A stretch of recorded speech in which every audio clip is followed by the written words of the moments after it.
Russia's defense ministry said Wagner was preparing to hand over heavy equipment to the agency. Following the weekend's rebellion, preparations are underway for the private military company Wagner to transfer such equipment to units of the Russian armed forces, the Russian Defense Ministry said today. Heavy weapons is the term for large weapons such as tanks, artillery, and armor. The Wagner Group was supplied with these weapons by the Russian military for its offensive against Bakhmut.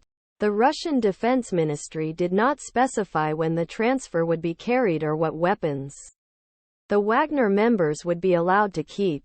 Russia's Federal Security Service, FSB, announced on the same day that it had cancelled its investigation into the criminal case related to Wagner's rebellion because the participants have ceased their direct criminal actions. Yevgeny Prigozhin, head of the private military conglomerate Wagner, launched the rebellion over the weekend after accusing Defense Minister Sergei Shoigu of ordering airstrikes on Wagner's training camp in Rostov province, causing heavy casualties. The Russian military denied this information.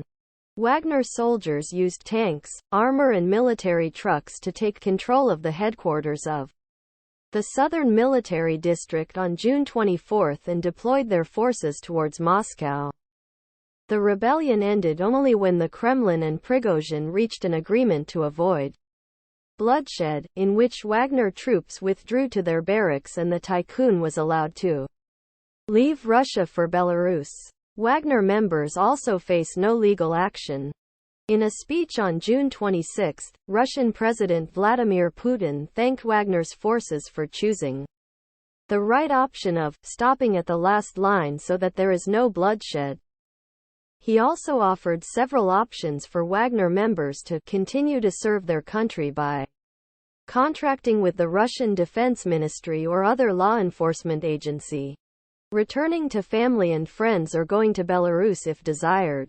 Prigozhin, 62, made his last appearance as he left the headquarters of the Southern Military District in Rostov Oblast. Data from flight tracking website FlightRadar24 shows that a Russian-registered Embraer Legacy 600, believed to be Prigozhin's, flew from Russia to Belarus on June 27.